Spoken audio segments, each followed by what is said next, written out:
सुन जाओ। देखो last class में हमने जितना पढ़ा था वो पहले उतना सबको पता होना चाहिए। देखो आज ना ये मान लो आज ही तुम्हें ना नोट्स मिल जाएंगे, मतलब आज वरना कल तुम्हें गारंटेड नोट्स मिल जाएंगे, ठीक है। उसके बाद क्या है कि तुम्हारा नेक्स्ट संडे को टेस्ट होगा, फिर देखते हैं आगे, ठीक है। सुनो, हम अगली बात करते हैं अतीत को जोड़कर। अच्छा लास्ट क्लास में हमने क्या पढ़ा था कि हड़प्पा सभ्यता शुरुआत कैसे हुई थी, बाद में अंत कैसे हो गया उसका, ठीक है। सुनो, कह रहे कि अतीत को जोड़कर पूरा करने की समस्या है, ठीक है। हमारा अगला टॉपिक क्या है मेरे पास, अतीत को जोड़कर पूरा करने की समस्या।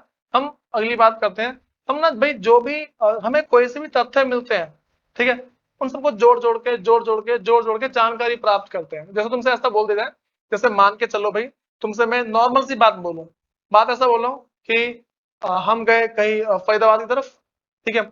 वहां पे अपना एकदम से ना हमें मान लो क्या बोलते हैं, कहीं से ना अजीब सा टुकड़ा मिल जाए, ठीक है। अब वैसा ही सेम टुकड़ा, ठीक है, बात में आ रही है, मुझे कोई सा अजीब सा टुकड़ा मिल जाए, अब वो जो टुकड़ा जिस चीज का हिस्सा है ना वो अमेरिका में पाया गया है। कहाँ पाया गया है वो, अमेरिका में। तो मैं एग्जांपल देता हूँ, मान लो एक ना पत्थर का डायनासोर है, ठीक है। डायनासोर का जो पैर के नाखून है, मान लो इतने इतने इतने चौड़े और इतने बड़े हैं, ठीक है, इस तरीके से है, ठीक। अब ये जो नाखून है ना, अब ये गायब है, हमारे फरीदाबाद में मान लो पाया गया, या फिर मान लो दिल्ली में पाया गया, ठीक।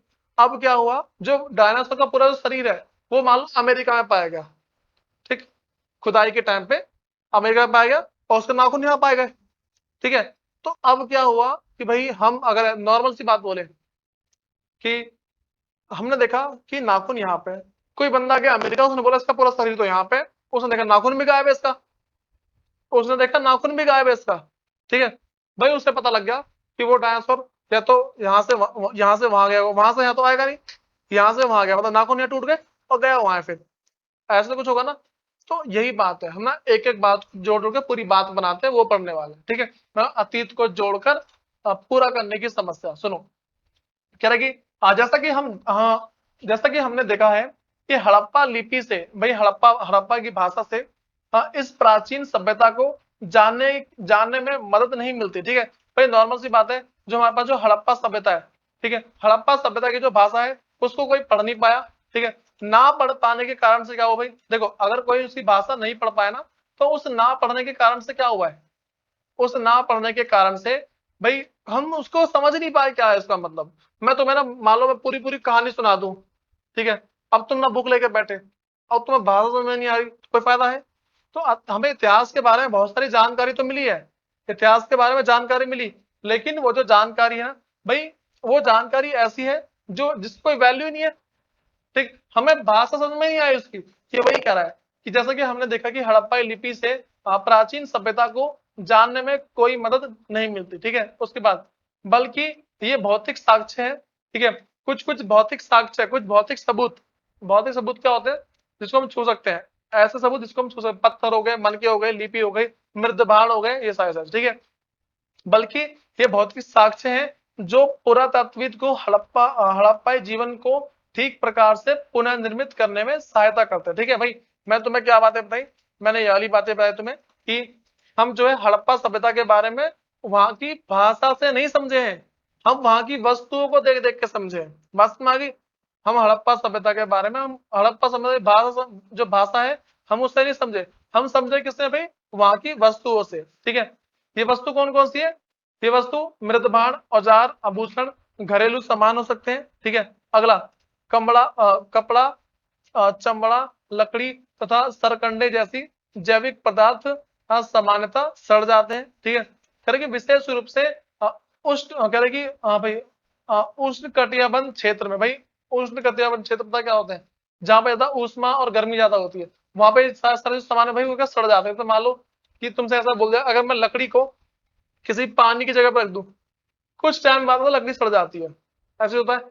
तो भाई देखो, ये जितने भी ऊपर चीजें ना हमारे पास, अमृत भाण, औजार, आभूषण, घरेलू सामान, इन सब से हमें उनके बारे में पता लगता है, ठीक है। सुनो, कह रहे कि जो वस्तुएं बच जाती हैं, क्या हुआ, सुनो, मैंने बोला कि जो वस्तुएं बच जाती हैं वे पत्थर, पक्की मिट्टी तथा धातु, ये सारी वस्तुएं बच जाती हैं, ठीक है। कह रहे कि याद यह भी रखना आवश्यक है कि केवल टूटी हुई अथवा अनुपयोगी वस्तु ही फेंकी जाती थी। भाई सिर्फ कौन सी वस्तु फेंकी जाती थी पहले, जो या तो टूट गई हो जिसका कोई उपयोग ना हो, ठीक है, ऐसी वस्तु फेंक दी जाती थी पहले के टाइम पे।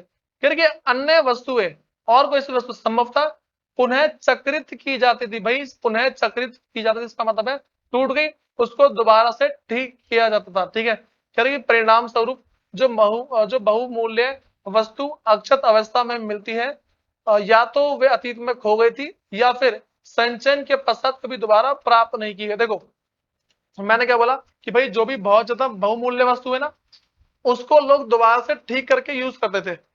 बात में जो भी बहुत ही महंगी महंगी जो वस्तु है, उन सबको लोग क्या करते थे भाई कि उसको ठीक कर लिया, ठीक है, उसके बाद जाके यूज किया था, कोई दिक्कत तो नहीं इसमें।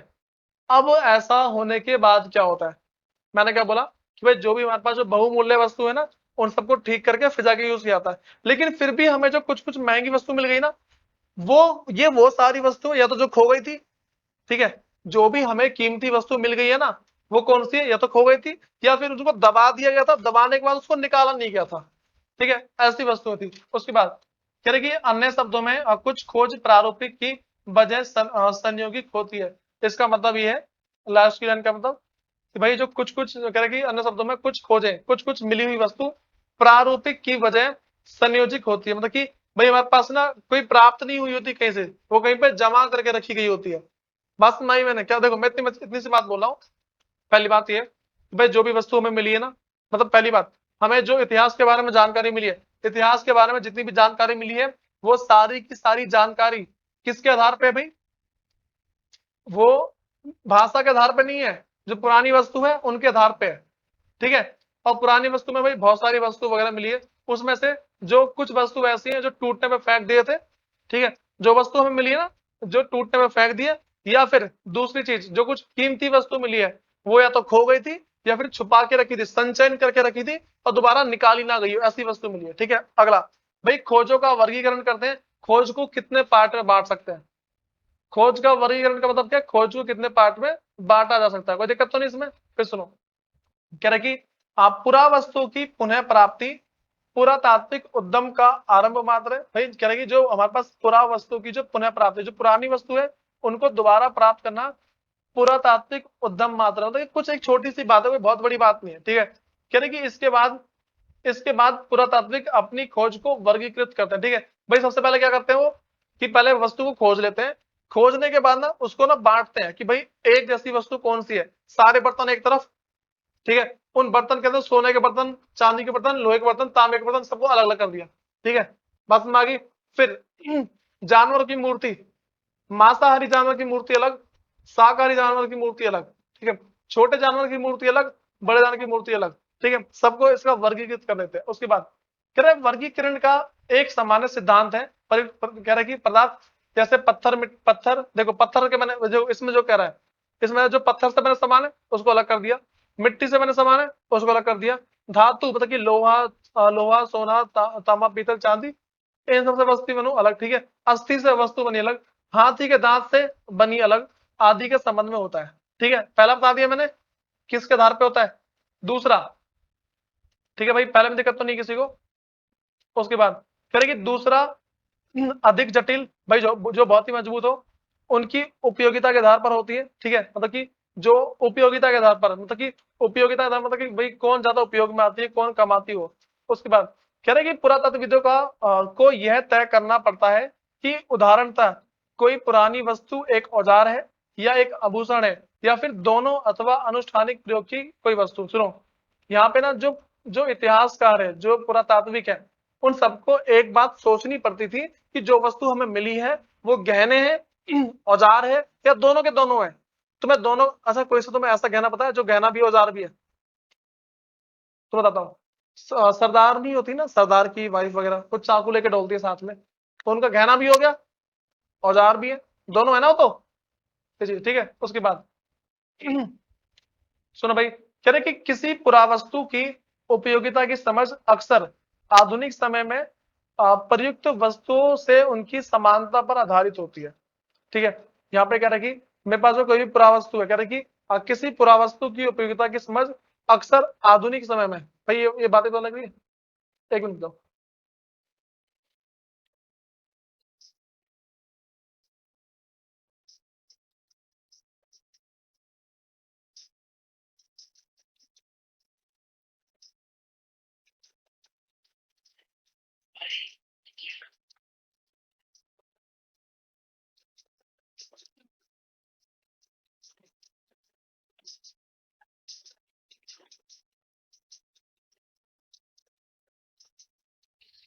सुनो भाई, देखो मैंने क्या बोला तुमसे, कह रहा कि किसी, सुनो मैं कह रहा हूं भाई कि किसी पुरावस्तु की उपयोगिता, कोई भी जो पुरानी वस्तु है, ठीक है, जो मेरे पास कोई भी पुरानी वस्तु है, कह रही किसी पुरावस्तु की उपयोगिता की समझ, कोई सी पुरानी वस्तु है उसका ये समझना कि इसके उपयोग क्या है, कोई सी पुरावस्तु, कोई सी पुरानी वस्तु, ठीक है, वही कह रही किसी पुरावस्तु की उपयोगिता की समझ अक्सर आधुनिक समय में प्रयुक्त वस्तु से उनकी समानता पर आधारित होती है। भाई इसका मतलब यह है कि पुराने टाइम पे जो वस्तु उपयोग में लाई जाती थी उसको, उसकी तुलना अभी से की जाती है, उसके बाद जाके बोलते हैं अच्छा ये प्रयोग की वस्तु है। बस हमारी, मान लो पहले कुल्हाड़ी मिल गई ठीक है, हम अभी देखते हैं अच्छा से लकड़ी काटी जाती है इससे, बस हमारी है। पहले के जमाने में क्या मिली? कुल्हाड़ी, कुल्हाड़ी समझते हो ना, लकड़ी काटने वाला, ठीक है। तो अब क्या है कि भाई उसको देखा, अच्छा हमारे टाइम में लकड़ी काटते हैं, अच्छा इससे पहले भी लकड़ी काटा जाता था, ठीक है। फिर अभी तुम चापड़ समझते हो क्या होता है? मीट वगैरह काटा जाते हैं जो, ठीक है, जिसमें मीट मतलब कि जो बड़े बड़े जो जानवर है ना उनके मीट काटे जाते हैं, ठीक है। तो फिर घास वास भी काटी जाती है वैसे उससे, ठीक है। अब सुनो, जो मोटी मोटी जो घास है ना जो गाय के लिए काटते हैं, ठीक है, वो भी काटी जाती है उससे।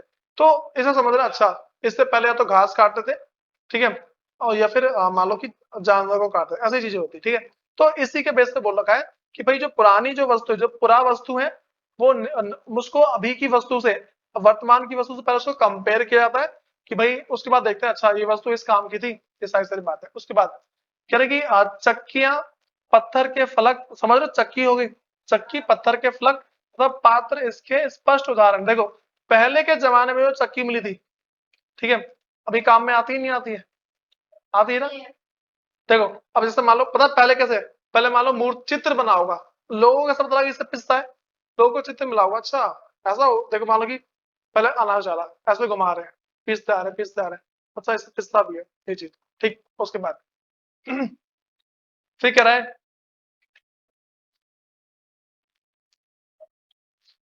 हाँ भाई, उसके बाद कह रहे कि पुरातात्विक, कह रहे कि हमारे पास जो पुरातात्विक किसी वस्तु की उपयोगिता को समझने का प्रयास उस संदर्भ के परीक्षण के माध्यम से भी करते हैं जिनमें वह मिली थी। क्या वे घर में मिली थी, नाले में, कबर में, या फिर मतलब कि भट्टी में? सुनो, अब ना जो हमारे पास है कि जो जो पुरातात्विक है, ठीक है, जो हमारे पास जो इतिहासकार है, वो किसी वस्तु की उपयोगिता इस बात से भी समझते थे, किस बात से, कि ये जो वस्तु हमारे पास है, ठीक है, ये वस्तु कहाँ पे मिली?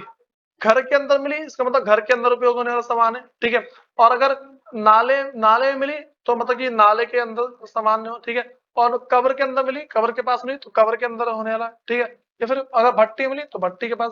तो इसके आधार पर भी पता लगाया जाता। देखो तुमसे कोई बोल देना कि जो पुरावस्तु है उनकी उपयोगिता की पहचान कैसे की जाती है, पहला क्या बोलोगे भाई कि वर्तमान से उसकी कंपैरिजन करके, मतलब कि वर्तमान से तुलना करके। बात समझ आ रही है?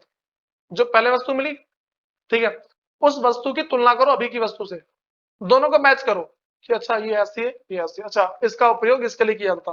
बात समझ आ गई? पुरानी वस्तु उठाई, ठीक है, नई वस्तु उठाई, अच्छा ये सारी चीज इसके लिए यूज करते हैं, ऐसा होता है, ठीक। उसके बाद अगला, मैं गया मान लो मैं नाले के पास गया, ठीक है, हाँ मुझे कुछ कोई सामान मिल गया अजीब सा, ठीक है। अब मुझे बाद में पता लगा अच्छा इससे ना नालों की खुदाई की जाती थी, बात पता लगी। अच्छा मैं तुमसे ऐसा बोल दूं कि भाई आप तुम गए कब्रिस्तान में, ठीक है, अब वहां पे तुम्हें क्या है कि मान के चलो बहुत सारे ना फूल वगैरह मिल गए, तुम कब्रिस्तान में गए, तुम्हें फूल मिल गए, तुम क्या समझोगे उससे? फूल वगैरह उसमें उपयोग किए जाते होंगे, ये तो बातें होती है, ठीक है। उसके बाद करेगी कभी कभी पुरातात्विद, सुनो, करेगी कभी कभी पुरातात्विदों को अप्रत्यक्ष साक्ष्य का सहारा लेना पड़ता है। भाई इसका मतलब क्या है? जो कभी कभार क्या होता है कि जो पुरातात्विक है ना, वो अप्रत्यक्ष ऐसी चीजों का भी सहारा लेते हैं ना जिसका उनसे कोई मतलब नहीं है। बात समझ आ रही है? मतलब कि अप्रत्यक्ष का मतलब है डायनासोर एग्जाम्पल याद है, डायनासोर वाला एग्जाम्पल याद है मैंने देखा अभी, उसका एग्जाम्पल याद रखो, एकदम बेस्ट है वो, ठीक है। मैंने बोला उदाहरण के लिए, देखिए हालांकि कुछ हड़प्पा स्थलों से कपास के टुकड़े मिले हैं, ठीक है, पर पहनावे के विषय में जानने के लिए हमें अप्रत्यक्ष साक्ष्यों जैसे मूर्तियों में चित्रण पर निर्भर रहना पड़ता है। भाई मान लो मुझे कोई कपड़ा कपड़ा मिल गया मैंने क्या बोला कि मुझे कोई ऐसा कपड़ा मिल गया, ठीक है, बात तो लग रही है। मैं बोला कि भाई मान लो मुझे कोई ऐसा कपड़ा मिला, तो अब ये जो मेरे को कपड़ा मिला है, भाई मैं क्या समझूंगा इस कपड़े से? मुझे कैसे पता लगेगा कपड़ा कैसे पहना जाता है? मेरे को पता कैसे चलेगा? चित्र में देखूंगा ना, मैं तुमसे बोल दूं कि एक ना तुम्हें चित्र दिखा है? अगला पेज देखो, देखा चित्र ये वाला? सर पे देखो क्या है इसके। सर पे देखा क्या है? तो एक वो ताज जैसा नहीं है, ताज जैसा, ठीक है? तो हम क्या समझेंगे, अच्छा ये वो तो सर पे कुछ पहनने वाला है। गले में देखिए इसकी माला है यार, देखो, ठीक है? छोटी छोटी छोटी छोटी क्या लगे हुए इसमें, छोटी छोटी हमारे पास के इसमें मूर्ति लगी हुई है, ऐसी तो है, छोटी छोटी इसके दिख रहा है ना ऊपर, ठीक है? थोड़ा इसके ना ये गले के नीचे देखो इसके जस्ट, ठीक है? तो यहाँ पर तुम्हें क्या दिख रहा है? यहाँ भाई ठीक है, उसने माला पहन रखी है, ठीक है? तो माला ही तो होगी गले में, उसमें दिख रहा है ना, देखो माला, ऐसे माला पहन रखी, उसमें कुछ लटक लटक से है, ऐसे ही तो है। तो इससे हम क्या समझेंगे, हम अगर इसको अभी से मैच करेंगे, हम मार्केट जाएंगे ना, हम देखेंगे चेन जा रही पतली सी, उसमें से मोती से लटक रहे हैं, क्या समझेंगे कि अब मैं कैसे पहचानूंगा, अच्छा ये गले में पहनने वाली चीज है, ऐसा ही तो होगा ना, इस तरीके से, ठीक है? उसके बाद कह रहे कि पुरातत्वविदों को संदर्भ में रूपरेखा को विकसित करना करना पड़ता है। फिर ये हमने देखा कि पहली प्राप्त हड़प्पा मोहर को तब तक नहीं समझा जा सका जब तक पुरातत्वविदों को उसे समझने के लिए सही संदर्भ नहीं मिला। भाई इसमें ये बातें बोली गई हैं, जो सबसे पहली वस्तु मिली है ना, उसको तब तक नहीं समझा जा सका था जब तक उसके जैसी कोई वस्तु नहीं मिल गई। मैं तुमसे बोल रहा हूँ कि अब एक ऐसी चीज मिल गई जो कमर में बांधी जाती है, ठीक है? भाई बहुत सारी औरतें ना कमर का भी गहना होता है, ठीक है? अब मान लो मिल गया, चलो एक बार को ना लोग सोचेंगे, पहले कंपेयर करेंगे कि ये गले में पहनने वाला होगा, लेकिन बोलेंगे इतना लंबा थोड़ी पहनेंगे गले के अंदर, ऐसा नहीं होगा। मैं बोलूंगी भाई गले में मतलब कि कमर पे पहनने वाला गहना मिल गया, कमर में पहनने वाला अगर गहना मिला होगा, पहले लोग सोचेंगे अच्छा ठीक है गले में पहनने वाला होगा, और उनके गले से पूरा नीचे तक लटक रहा है, बोले भाई ये थोड़ी गले में पहनने वाला, ये तो मैच नहीं कर रहा इससे। मान लो घुटने तक पहुंच रहा है, ठीक, मालूम बहुत ही मोटी औरत का है और घुटने तक पहुंच रहा है, बोलेंगे भाई ये तो नहीं है गले में पहनने वाला, इतना लंबा थोड़ी ना होगा। फिर वो ना बहुत दिन तक परेशान रहेंगे कि है क्या है क्या। फिर उन्हें मिलेगी एक मूर्ति या फिर मिलेगा ना चित्र, ठीक है? वो देखेंगे अच्छा भाई ये तो ये चीज है, ठीक है? वो देखेंगे एक कमर में बंधा हुआ एक औरत के, बोले अच्छा कमर में पहनने वाला गहना है ये, बात समझ में आ गई, ठीक है? अब सुनो। उसके बाद कह रहे कि सांस्कृतिक अनुक्रम जिसमें हमें मिली थी तथा मेसोपोटामिया में खोज की तुलना दोनों के संबंध में, ठीक है भाई? ये सारी सारी जो बात है ना, मेसोपोटामिया में और जो भी हमारे पास है कि जो हड़प्पा सभ्यता ना, इन सब की बातों को कंपेयर करके बोला है, ठीक है? फिर सुनो भाई, अगली बात करते हैं व्याख्या की समस्या। व्याख्या की समस्या, व्याख्या की समस्या मतलब कोई सामान मिल गया, हम उसकी व्याख्या कैसे करेंगे कि भाई ये सामान किस चीज के लिए है। बस नहीं, कोई सामान मेरे को मिला, मैं बोलूंगा भाई अरे यार इसको मैं कैसे बताऊं क्या है, मुझे कोई सी चीज मिल गई, अब मैं लोगों को कैसे बताऊं क्या है, मुझे तो पता लग गया, मैं लोगों को बताऊं कैसे? बस नहीं, हम क्या पढ़ने वाले हैं इसके अंदर, व्याख्या की समस्या। कोई सामान मिल गया हमें, ठीक है, नहीं नहीं कोई सामान मिला, ठीक है, मुझे पता लग गया सामान क्या चीज है, लोगों को कैसे बताऊं कैसे क्या चीज है ये, क्या लिखूं इसके बारे में मैं, ये तो बात होती है।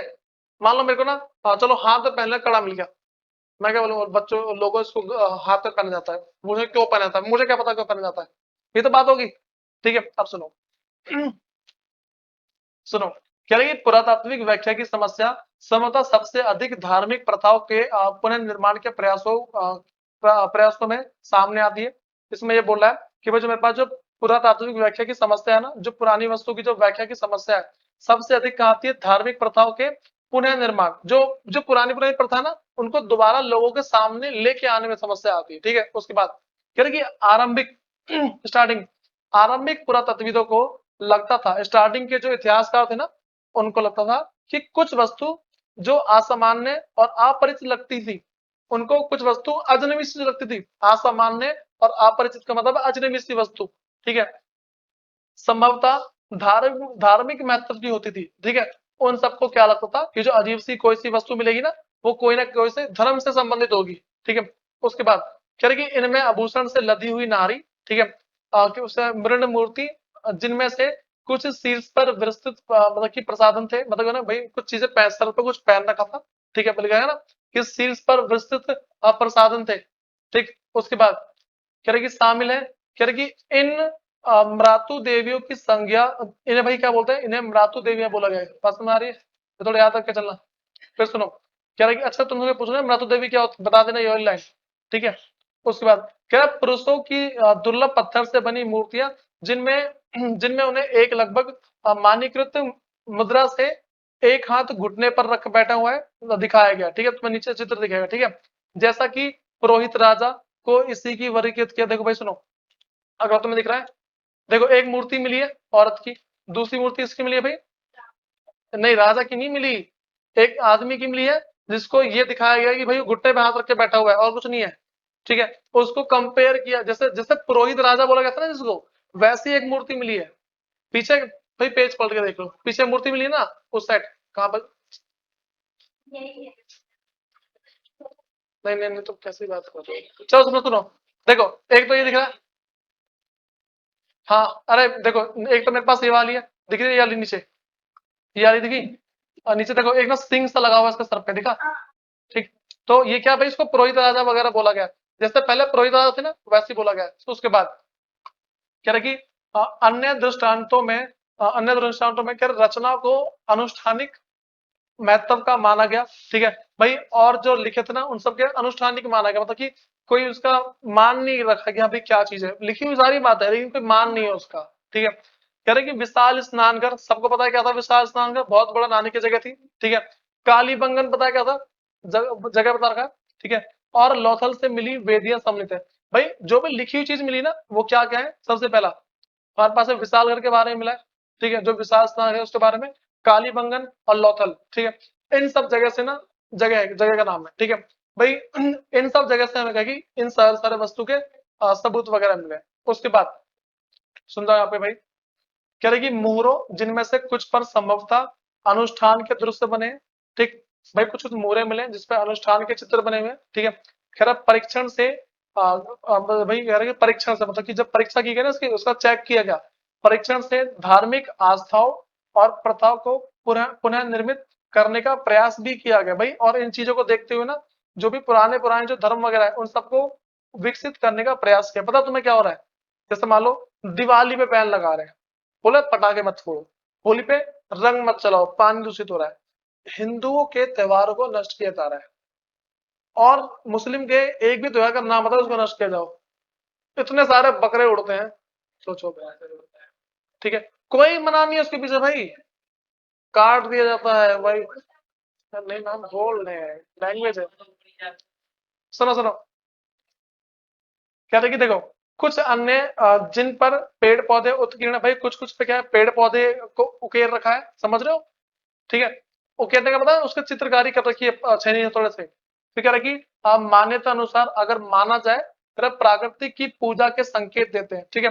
अगर किसी भी पत्थर के बगैर, अगर किसी भी पेड़ को उत्कीर्ण कर रखा है, ठीक है, उखेड़ रखा है छेनी हथौड़े से, हम समझेंगे कि उस पर पूजा करते हैं, ठीक है। कह रहा है मुहरों पर बनाए गए कुछ जानवर, जैसे कि एक सिंग वाला जानवर, ठीक है, जिसे आमतौर पर एक श्रृंगी कहा जाता है, ठीक है, कल्पित तथा संश्लिष्ट लगते हैं, ठीक है। और भाई क्या मिले, एक सिंग वाला जानवर मिला है, ठीक। कह रहा है कुछ मोहरों पर आकृति जिसे पालथी मारकर योगी की मुद्रा में बैठा दिखाया गया है, ठीक है, बात समझ आ रही है?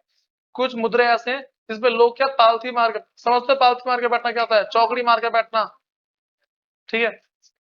सुनो, उसके बाद करेगी, और कभी कभी जिसे जानवरों से घिरा दर्शाया गया, और भाई कभी कभार क्या है, उस पालती से मारे जानवर को ना जानवरों से घिरा हुआ दिखाया गया, ठीक है। साइड में चित्र दिखाया ना, वो जानवरों से तो घिरा हुआ है, देखो हाथी इन सबसे घिरा हुआ है। कह रहा कि और आग शिव अर्थात हिंदू धर्म के प्रमुख देवता में से एक का आरंभिक रूप की संज्ञा दी गई है। भाई तुम्हें देखो जानवरों से घिरा हुआ दिखा रखा है, ठीक है। ये बता किसकी बात चल रही है, शिव भगवान की बात चल रही है, आग शिव, शिव बोला भाई, शिव नहीं पता लगा, हाँ ठीक है। उसके बाद कह रहे कि इसके अतिरिक्त पत्थर की शंकुआकार, शंकु के आकार, समझो शंकु, आइसक्रीम की कोन को उल्टा कर दो, शंकु का मतलब क्या होता है, आइसक्रीम की कौन है, हाँ उसको उल्टा कर दो, ठीक है। कह रहे कि इसके अतिरिक्त पत्थर के शंकुआकार वस्तु को लिंग के रूप में वर्गीकृत किया गया है, ठीक है। उसके बाद उनके जेंडर के हिसाब से उनको वर्गीकृत कर दिया गया है, ठीक है। कह रहे कि हड़प्पा धर्म के कई पुनर्निर्माण इस अनुमान के आधार पर किए गए। भाई हड़प्पा की ना बहुत सारी संस्कृति इसी के आधार पर दोबारा से लेके आए हमारे सामने, बात में आ रही है। हड़प्पा के टाइम की ना बहुत सारी संस्कृति वगैरह ऐसी है। अच्छा, ये जो राम जी वगैरह के बारे में पता लगा ना, ये हमें ऐसे पता लगा, पता है बुक वगैरह जो रामचरित मानस वगैरह है, ये सारी सही वही है, ठीक है। उसके बाद कह रहे कि आरंभिक तथा बाद की परंपराओं में समानताएं होती है, जो पहले की परंपरा थी और जो अभी की परंपरा है बहुत ही अलग है। बताऊं कैसे अलग है? पहले के बच्चे ना अपने घर वालों की खूब पूजा करते थे, ठीक है, बात सुना रही है, और आप पता मुंह पे गाली बक देते हैं, बात सुनाई। दूसरी बात बता रहा हूँ भाई, टीचरों को लेके पहले टीचर की सामने और पीछे खूब इज्जत करते थे। अभी बता टीचर, अभी सिर्फ पीछे इज्जत करना बंद करी, पीछे गाली बकते हैं बच्चे। भाई मुझे इतनी खबर पता लग जाती है कि बच्चे गाली बक रहे हैं, पीछे मैं कुछ बोलता नहीं हूँ, मैं छोड़ो क्या बोलूं, ठीक है। फिर सुनो, अब देखो मेरे पास कह रहा है कि ये बातें तो लग रही है पहले की परंपरा अलग थी, अभी की परंपरा अलग है। सुनो, कह रहे कि ऐसा इसलिए होता है क्योंकि अधिकांश पुरातत्वविद अज्ञात से अज्ञात की ओर बढ़ते हैं, ठीक है। भाई ऐसा क्यों होता है? ऐसा क्यों होता है? सुनो, ऐसा इसलिए होता है, ये जो जो परंपरा बदली कैसे है, पहले ना जो पुरातत्वविद है पहले हर एक चीज का ज्ञान देते थे, अब ज्ञात से अज्ञात की तरफ बढ़े हैं। पहले सब कुछ बताते थे, अब नहीं बताते। अब स्कूल में नहीं सिखाते कि रिस्पेक्ट योर टीचर, नहीं सिखाते अब, ठीक है। अपने घर वालों की इज्जत करो, अब नहीं सिखाते, साइंस के फॉर्मूले सिखा रहे हैं, ठीक। पहले बच्चों को बचपन में ना कि भाई जो घर वाले हैं सुबह से उनके पैर छू करो, भाई बहुत सिखाते थे, ठीक है। अब नहीं सिखाते भाई, ठीक, ये चीज है। उसके बाद क्या गई, अर्थात वर्तमान से अतीत की ओर, मतलब कि अभी से ना पीछे की ओर ले जाने की कोशिश करते हैं वो सब, ठीक। लेकिन इसका उल्टा करते हैं ना, देखो जो हमारे पास जो इतिहासकार है वो हमें अभी से थोड़ा पीछे की ओर ले जाने की चाहते हैं। पीछे की ओर का मतलब वो थोड़ा ना हमें अपनी परंपरा याद दिलाने की कोशिश करते हैं ना, कि भाई ज्ञात से अज्ञात की ओर की, ठीक है। उसके बाद कह रहे हैं हालांकि यह नीति पत्थर की चक्रीय का पात्रों के संबंध में युक्ति संगत हो सकती है, लेकिन धार्मिक प्रतीक के संदर्भ में आर्थिक संदिग्ध है, ठीक है। सुनो भाई, यहाँ पे ना ये बात बोली गई है कि ये जो जितनी बातें चल रही है ना, मतलब कि भाई एक होता है धार्मिक संगत, दूसरा होता है मतलब आर्थिक संगत। एक धर्म को लेके पीछे जाने की सोचते हैं, एक होता है पैसे को लेके। धार्मिक संगत, आर्थिक संगत। धार्मिक संगत का मतलब क्या है? पहले के धर्म अपनाओ, ठीक है।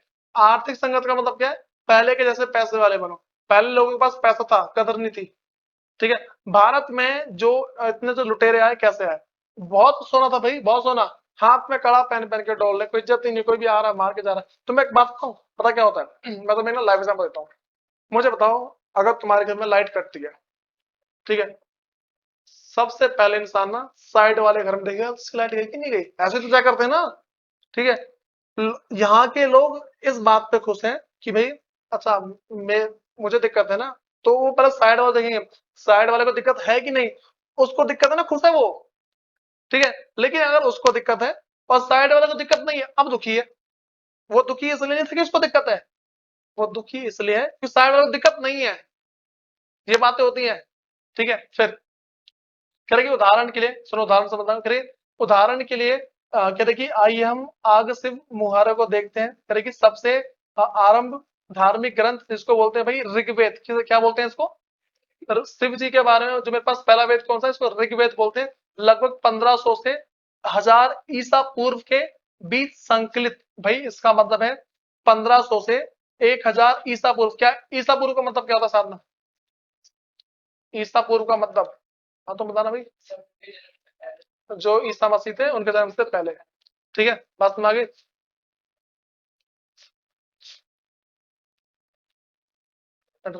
सुनो भाई, कह रहे कि मैं रुद्र नामक एक देवता का उल्लेख मिलता है। भाई जो ऋग्वेद है ना किसके बारे में मिलता है? रुद्र नाम देवा के मतलब कि देवता उनके बारे में उल्लेख मिलता है, जो बाद की पौराणिक परंपराओं में शिव के लिए प्रयुक्त एक नाम है, ठीक है। भाई जो मैंने कौन किस देवता का नाम बताया अभी? अभी मैंने किस देवता का नाम बताया? रुद्र नामक एक देवता, ठीक है। ये जो रुद्र है ना, कह रहे कि पौराणिक परंपराओं में शिव के लिए प्रयुक्त एक नाम, भाई शिव का ही एक रूप है ये। बात हमारी देखो, तुम्हें बात तो लग रही है शिव जी कितना पुराने हैं?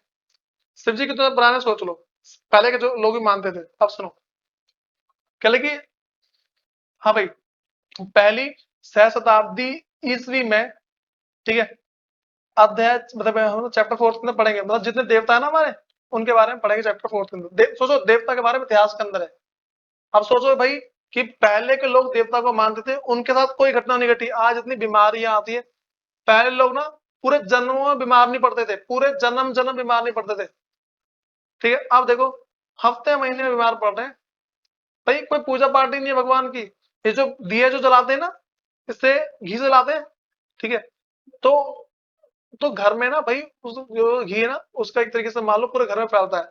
और जब इंसान घी सूंघता है ना, तो उसके शरीर में पहुंचते, खून में पहुंचता है उसके। बात समझ आ रही है? अगर तुम घी घी मतलब कि घी के दिए जलाते हैं, तो उससे पूरे घर में सुख शांति आती है। तुम कभी ट्राई मारना, घर में अच्छे से एकदम खूब साफ सफाई कर देना, ठीक है। साफ सफाई करने के बाद ना मतलब झाड़ू पोछा कर लिया, और ना घी की वो एक धूपबत्ती जला देना। उसके बाद देखना घर में बैठना, नहा धो के बैठना, इतनी शांति लगेगी, अलग बात होती है, ठीक है। तो भाई ये पहले की बात है जिसको माना जाता है। कह रहे कि लेकिन लेकिन शिव के विपरीत, भाई शिव क्या उल्टा, शिव के उल्टा, ठीक है। कह रहे शिव के विपरीत रुद्र को ऋग्वेद में ना तो पशुपति, ठीक है भाई, पशुपति से बोलते हैं सामान्य रूप से जानवर, और विशेष रूप से मांस वेश्यों के स्वामी, ठीक है। पशुपति किसे बोलते हैं?